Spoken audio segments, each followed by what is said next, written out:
अस्सलाम वालेकुम everyone, welcome back to psychology lecture series. Currently हमने क्लिनिकल साइकोलॉजी स्टार्ट की है, जिसकी इंपॉर्टेंट पार्ट यानी साइको डायग्नोस्टिक को हम DSM-5 TR के थ्रू अंडरस्टैंड करने की कोशिश करेंगे। फर्स्ट कैटेगरी ऑफ डिसऑर्डर्स को न्यूरो डेवलपमेंटल डिसऑर्डर्स कहा जाता है। इसमें इंटेलेक्चुअल डेवलपमेंटल डिसऑर्डर्स हम डिटेल में पढ़ चुके हैं और करंटली हम कम्युनिकेशन डिसऑर्डर्स के बारे में बात कर रहे हैं। कम्युनिकेशन डिसऑर्डर्स को फर्दर 5 कैटेगरीज़ में डिवाइड किया जाता है। First one is language disorder, second speech sound disorder, third childhood fluency disorder जिसको स्टटरिंग भी कहा जाता है, fourth one is social pragmatic communication disorder and the fifth last one is unspecified communication disorder. इसमें language disorder and speech sound disorder हम detail में पढ़ चुके हैं। करंटली चाइल्डहुड फ्लुएंसी डिसऑर्डर को डिस्कस कर रहे हैं, जिसमें इसकी डेफिनेशन एंड डायग्नोस्टिक क्राइटेरिया हम डिटेल में पढ़ चुके हैं। ट्रीटमेंट स्टार्ट करने से पहले हम लैंग्वेज फ्लुएंसी की डेफिनेशन को एक बार रिवाइज़ कर लेते हैं।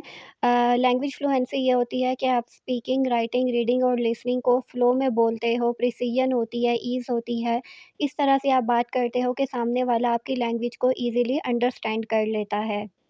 अगर एक पर्सन की लैंग्वेज सही नहीं है, उसमें फ़्लो नहीं है, प्रिसिजन नहीं है, अच्छे तरीके से ख़ुद को एक्सप्रेस नहीं कर पा रहा बल्कि ब्रोकन वर्ड्स होते हैं, रिदम उसका सही नहीं होता, वर्ड्स को सही से प्रोनाउंस नहीं कर सकता, जिन वर्ड्स को शॉर्टली प्रोनाउंस करना है उनको प्रोलॉन्ग कर देता है या फिर आइडियाज़ को लॉजिकली ऑर्गेनाइज़ नहीं कर पाता और इतने ज़्यादा इश्यूज़ होते हैं कि कोई भी उसकी बात को अच्छे तरीके से समझ नहीं पाता, तो इसका मतलब है कि वो कहीं न कहीं लैंग्वेज ऑनसेट फ्लुएंसी डिसऑर्डर को फेस कर रहा है। अब childhood fluence onset fluency disorder क्या होता है, ये लास्ट लेक्चर में हम डिटेल में पढ़ चुके हैं। इसका डायग्नोस्टिक क्राइटेरिया भी हमने डिस्कस किया है, रिस्क एंड प्रोग्नोस्टिक फैक्टर्स भी डिस्कस कर चुके हैं। आज की वीडियो में हम डिस्कस करेंगे कि इस डिसऑर्डर को ट्रीट कैसे या मैनेज कैसे किया जाता है। चाइल्डहुड ऑनसेट फ्लुएंसी डिसऑर्डर को स्टटरिंग भी कहा जाता है। इसको commonly speech language pathologist treat करते हैं। अब एक बच्चा जो है बोलने की वजह से वो अपनी बात सही से कन्वे नहीं कर पा रहा या बोलना चाहता है लेकिन उसके वर्ड्स उसका साथ नहीं दे रहे, या फिर वो बोलता है तो लोग उसका मज़ाक उड़ाते हैं, उसको टीज़ करते हैं, बुलिंग करते हैं, तो उसकी वजह से वो बहुत ज़्यादा फ्रस्ट्रेशन का शिकार होता है, एंग्ज़ायटी इश्यूज़ हो सकते हैं और उसके अलावा उसको दूसरे मेंटल डिसऑर्डर्स भी हो सकते हैं अगर उसको बहुत ज़्यादा तंग किया जाए। तो इन सारे इमोशनल, बिहेवियरल और सोशल इश्यूज़ को एड्रेस करने के लिए psychologist childhood onset fluency disorder वाले बच्चे के साथ काम करता है। First one is psychoeducation. अब पेरेंट्स को, फैमिली को साइको एजुकेट करना बहुत ज़्यादा ज़रूरी है। तो सबसे पहला काम ये होता है कि बच्चे को और उसके फैमिली को स्टटरिंग के बारे में इन्फॉर्म किया जाता है, बताया जाता है कि असल में ये इश्यू है क्या और इसको इम्प्रूव करने के लिए आपकी कितनी ज़्यादा सपोर्ट की ज़रूरत है, ठीक है? क्योंकि आपने देखा होगा कि हमारे इर्द-गिर्द भी हमारी सोसाइटी में बहुत बार ऐसा होता है कि जो बच्चा मेंटली तौर पे डिस्टर्ब होता है, हम तो कहते हैं ये तो है ही सही, ये तो है ही चल्ला। इस तरह के हम उसके लिए वर्ड्स यूज़ करते हैं और उसको किसी खातिर में नहीं लाते। तो सबसे पहला काम हमारा ये होता है कि हमने पेरेंट्स को साइको एजुकेट करना होता है ताकि वो ज़्यादा से ज़्यादा इस बारे में अवेयरनेस दूसरों तक भी पहुँचाएँ। Next is reducing anxiety and negative emotions. अब ना बोलने की वजह से उसको एंग्ज़ायटी होती है, बहुत ज़्यादा नेगेटिव इमोशंस फेस करता है, तो वहाँ पे हम सीबीटी का यूज़ करते हैं, जिसमें बच्चे की जो नेगेटिव थॉट्स होती हैं बोलने के बारे में, उसको पॉज़िटिव थॉट्स में कन्वर्ट किया जाता है ताकि स्पीच रिलेटेड जो उसकी एंग्ज़ायटी है उसको रिड्यूस किया जा सके। जब हम पेरेंट्स को इस बारे में इन्फॉर्म कर देंगे कि ये बेसिकली डिसऑर्डर है क्या, तो फिर पेरेंट्स भी बच्चे को टाइम देंगे और बच्चे को सुनेंगे बैठकर और उसको हेल्प आउट करेंगे, मोटिवेट करेंगे कि वो अच्छे तरीके से बोल पाए।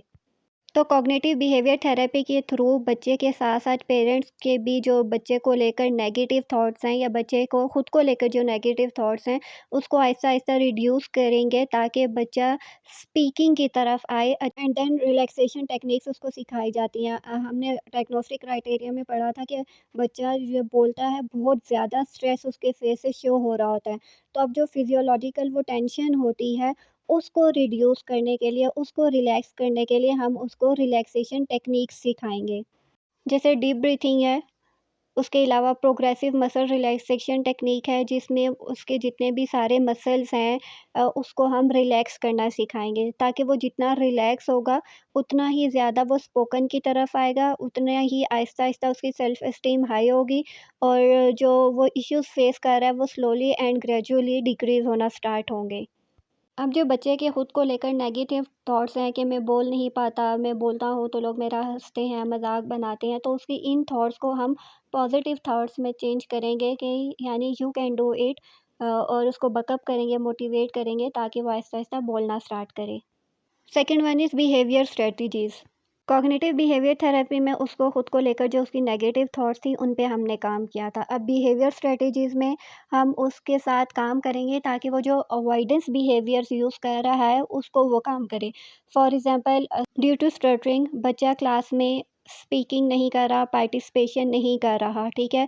तो अब उसके इस नेगेटिव बिहेवियर या अवॉइडेंस बिहेवियर्स को रिड्यूस करने के लिए हम उसको मोटिवेट करेंगे कि वो एटलीस्ट क्लास में पार्टिसिपेशन करे।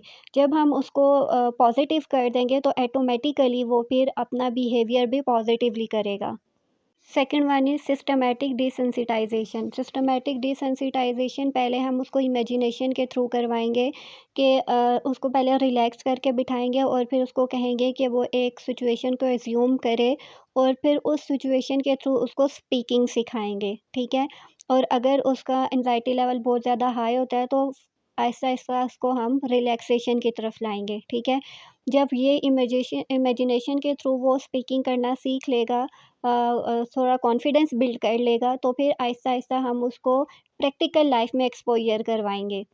फॉर एग्ज़ाम्पल पहले उसे किसी एक इंसान के सामने बुलवाना सिखाएँगे, फिर उसको 2 लोगों के सामने, फिर 3 के सामने, तो इस तरह से ईज़ी से हार्ड सिचुएशन की तरफ हम जाएँगे ताकि बच्चे का कॉन्फिडेंस और सेल्फ एस्टीम जो है वो मेंटेन रहे। अब उसके स्पीकिंग अटेम्प्ट्स जो हैं ना, उनको हम रीइंफोर्स करेंगे, ना कि परफेक्शन की तरफ, ठीक है? मतलब वो अगर स्टटरिंग के थ्रू ही स्पीकिंग कर रहा है, तो हम उसको उसी से मोटिवेट करेंगे, ठीक है?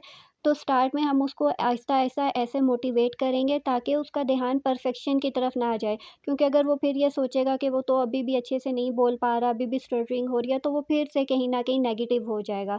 तो हमने उसका जो स्टटरिंग वाला बिहेवियर है, उसी को पहले स्टार्ट में मोटिवेट करना है ताकि एटलीस्ट वो स्पीकिंग स्टार्ट करे।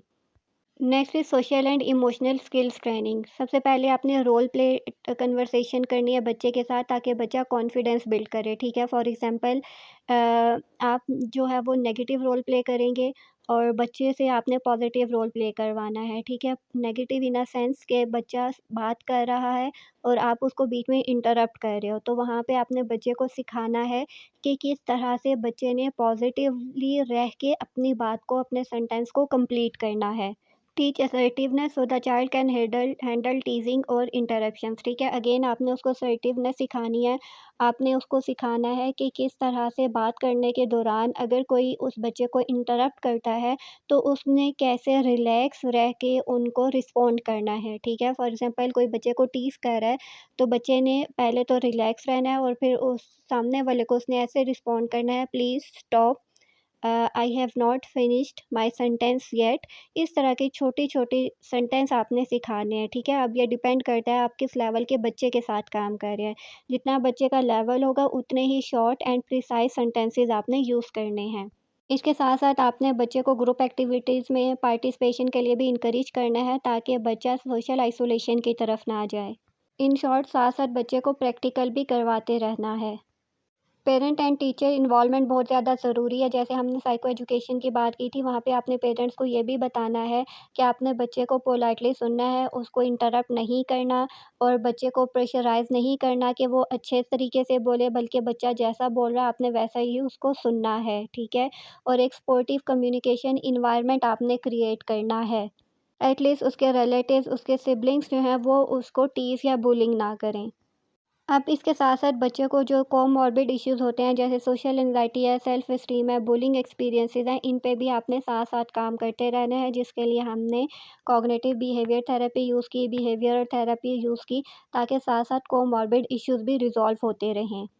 इसके साथ ही आज का लेक्चर एंड होता है। कोई सवाल हो कमेंट्स में पूछ सकते हैं। नई वीडियो में नए डिसऑर्डर के साथ मीट अप करेंगे इंशाल्लाह। टिल देन टेक केयर, अल्लाह हाफिज़।